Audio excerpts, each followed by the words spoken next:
My self Akhlaq Khan and welcome to YouTube channel success point. आज हम भूगोल के अक्षांश और देशांतर रेखा के बारे में पढ़ेंगे। यानी कि भूगोल में जो हम रेखाओं को देखते हैं, जिनमें रेखा अक्षांश होती है और देशांतर होती है, वो रेखा क्या काम है, उनके बारे में कैसे प्रश्न एग्जाम में पूछे जाते हैं, उसके बारे में चर्चा करेंगे।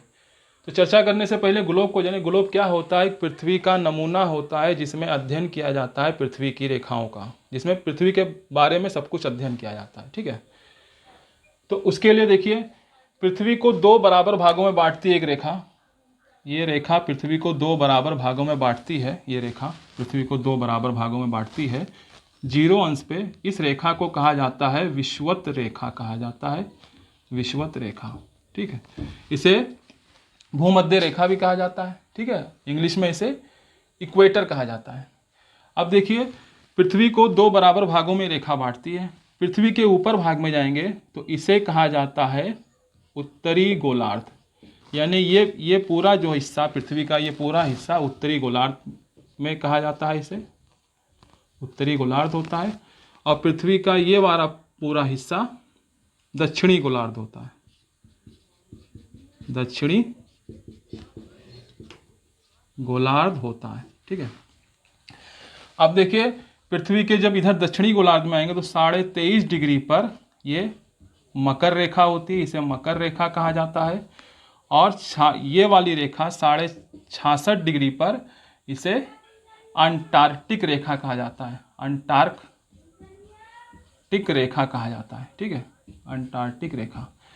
उसी प्रकार अगर विषुवत रेखा के ऊपर हम जाएंगे, जो उत्तरी गोलार्ध में जाएंगे, तो उसके ऊपर 23.5 डिग्री पर यह रेखा होती है कर्क रेखा, कर्क रेखा होती है। और ये कर्क रेखा जो है 23.5 डिग्री पर होता है और 66.5 डिग्री पर ये आर्कटिक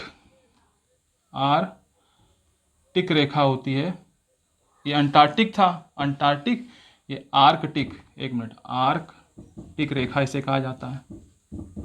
ठीक, आर्कटिक रेखा कहा जाता है 66.5 डिग्री पर। ठीक है, विषुवत रेखा का जो अक्षांश वाली रेखा जो होती है, अक्षांश वाली रेखा का काम पृथ्वी पे तापमान निर्धारित करता है।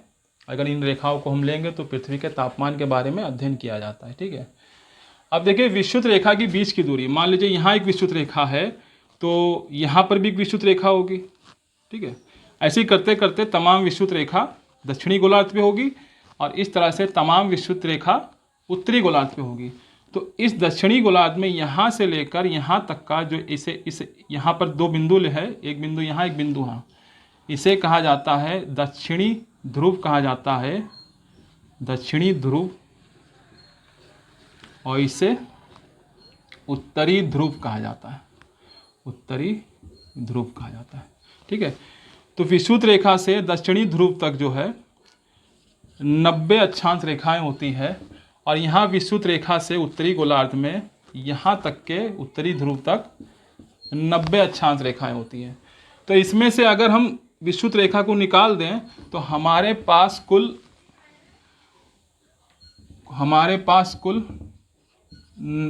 89 विषुवत रेखा प्लस 89 विषुवत रेखा और प्लस एक विषुवत रेखा को लेंगे तो कुल मिला के 179 रेखाएं होती हैं। यानी अक्षांश रेखा, अगर आपसे पूछे, प्रश्न पूछता है कि पृथ्वी पर अक्षांश रेखा कितनी है, तो पृथ्वी पर कुल अक्षांश रेखा 179 डिग्री है। ठीक है, अब एग्जाम में अगर 179 डिग्री ना दिया हो, ठीक है, तो उसमें हम जो है 180 डिग्री भी लिख सकते हैं, अगर 180 डिग्री दिया होगा तो। लेकिन एक्चुअल में देखा जाए तो 179 डिग्री अक्षांश रेखाएं पृथ्वी पे कुल होती हैं। ठीक है, ये हो गए अक्षांश रेखा के बारे में। अब देखिए, अक्षांश रेखा के बारे में हो गया। अब ये उत्तरी ध्रुव और दक्षिणी ध्रुव को मिलाने वाली रेखा को हम देशांतर रेखा कहते हैं। उत्तरी ध्रुव से दक्षिणी ध्रुव को जो रेखा मिलाती है उस रेखा को देशांतर रेखा कहा जाता है। और इस तरह से देशांतर रेखा हमारे पृथ्वी पे यहाँ से यहाँ तक की देशांतर रेखा होगी। ठीक है, और ये देशांतर रेखा जो है, जो हमारी पृथ्वी पे इसमें देखा जाए तो इस एरिया को, यानी इस पार्ट के एरिया को जो है पूरब देशांतर हिस्सा कहा जाता है। इसको मैं यहाँ लिख देता हूँ, इसे कहा जाता है पूरब देशांतर, ठीक है। और इस हिस्से को कहा जाता है पश्चिम देशांतर, पश्चिम देशांतर, ठीक है। इस हिस्से को पूर्व देशांतर और इस हिस्से को पश्चिमी देशांतर कहा जाता है, ठीक है। अब देखिए देशांतर रेखा और उसके बाद विषुवत रेखा के बीच की दूरी, अगर हम विषुवत रेखा की बीच की दूरी अक्षांश के बीच की दूरी की मालूम करें, जो विषुवत रेखा पे है या अक्षांश के बारे में पहले जाने, तो अक्षांश रेखा की बीच की दूरी होती है 111 किलोमीटर, ठीक है।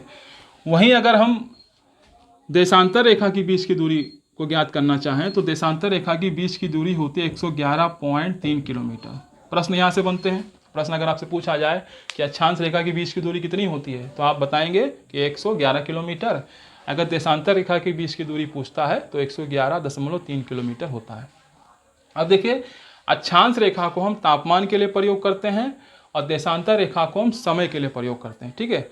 तो इसी देशांतर रेखा पे समय के लिए जानेंगे कि तो दो क्वेश्चन इसमें और पहले समय के बारे में जान लेंगे, समय के लिए क्या होता है। देखिए 1854 में एक बैठक हुई, पूरे देश के लोग इकट्ठा हुए कि भाई हमको तिथि रेखा निकालना है तो किस तरह निकाला जाए।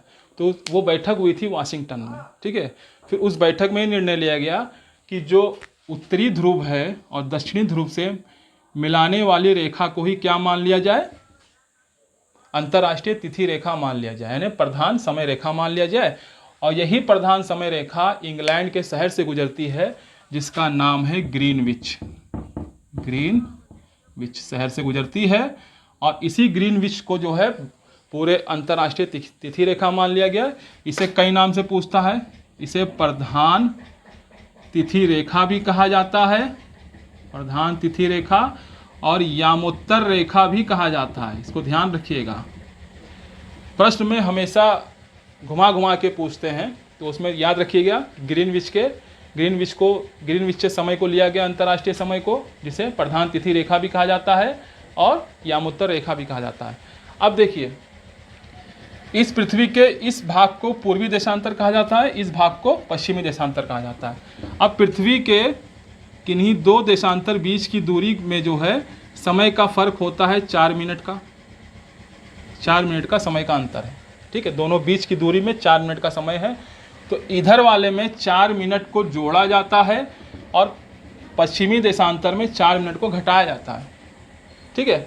तो वही जो है उस देश की, जैसे मान लीजिए इस पूरब में कोई देश है, तो उस पूरब में कोई देश है जिसका मानक समय कुछ है, तो उस मानक समय में इस 4 को गुणा करके वहाँ की तिथि रेखा या वहाँ की समय में कितना हम आगे हैं कितना पीछे को निकाला जाता है। अगर मान लीजिए कोई पश्चिम देश में है, पश्चिम क्षेत्र में है देशांतर रेखा में, तो वहाँ में 4 से गुणा करके तो उसको निकाला जाता है। लेकिन यहाँ पर देखिए हम भारत का एग्जाम्पल लेते हैं। भारत में जो मानक समय है आप लोग जानते होंगे वो कितना है, 82.5 डिग्री है।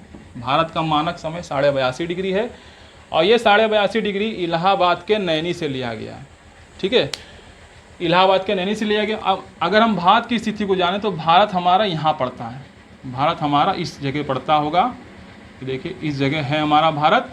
और यही देखिए मकर, यही कर्क रेखा हमारे भारत को विभाजित करती है और ये कर्क रेखा हमारे भारत में 8 राज्यों से होकर गुजरती है। तो भारत का अलग से एक वीडियो बनाएंगे, उसमें भारत के बारे में चर्चा करेंगे कि भारत का भौगोलिक स्थिति क्या है, तो उसमें बता देंगे। फिलहाल भारत का मानक समय 82.5 डिग्री। अब 82.5 डिग्री कैसे बनता है, इस 82.5 डिग्री में हम गुणा करेंगे 4, ठीक है।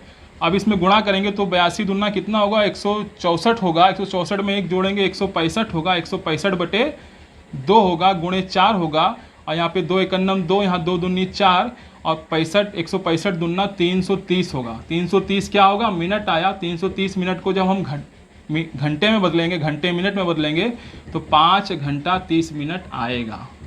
इसका मतलब कि हमारा देश जो है वो 5 घंटा 30 मिनट आगे है। मान लीजिए किसी देश में अगर सुबह का 5 बज रहा है तो हमारे देश में उस समय 10:30 बजे होंगे, ठीक है। मान लीजिए कि हमारे देश में 10 बजे होंगे तो उसके बाद 5.5 घंटा जब उसमें जोड़ेंगे तो 10 और 5 15 हो जाएगा, यानी 15 मतलब 3, 15 घंटे मतलब 3, यानी 3:30 बताएंगे। यानी कि हमें 5.5 घंटा उसमें जोड़ देना है। ठीक है, तो ये हमारा मानक समय हो गया।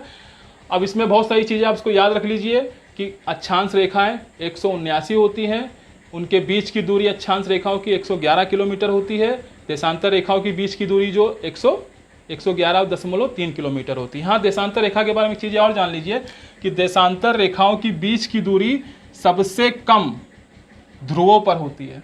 ठीक है, देखिए ना, ये देखिए, मान लीजिए मानक समय को मिटा देता हूँ मैं, तो देखिए यहाँ से लेके यहाँ तक की देशांतर रेखा एक दूसरे से मिल गई है।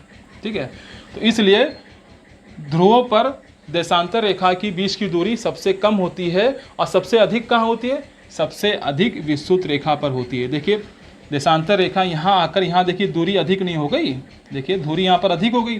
तो प्रश्न आपसे ये पूछेगा कि देशांतर रेखा की दूरी सबसे अधिक कहाँ होती है? सबसे कम। तो सबसे कम कहाँ पर है? ध्रुवों पर है, और सबसे अधिक विषुवत रेखा पर होती है। ठीक है, तो इसमें और दूसरी बात, देशांतर रेखा कितने होते हैं? तो देशांतर रेखा का अगर पूर्वी देशांतर का हिस्से में अगर हम उनके गिने उनको कितना, तो कुल मिला के यहाँ पर होते हैं 180 होते हैं, और पश्चिमी देशांतर पे 180 होते हैं, तो कुल मिला के 360।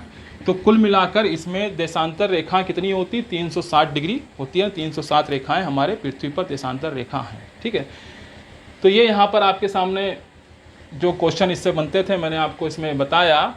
और ये वीडियो अगर आपको अच्छा लगा, इसको देखिएगा बार बार, इसी से बहुत सारे प्रश्न पर बनते हैं एग्जाम में। अगर वीडियो अगर आपको अच्छा लगा तो इसको लाइक कीजिएगा, सब्सक्राइब कीजिएगा मेरे चैनल को, और मिलते हैं नेक्स्ट वीडियो में।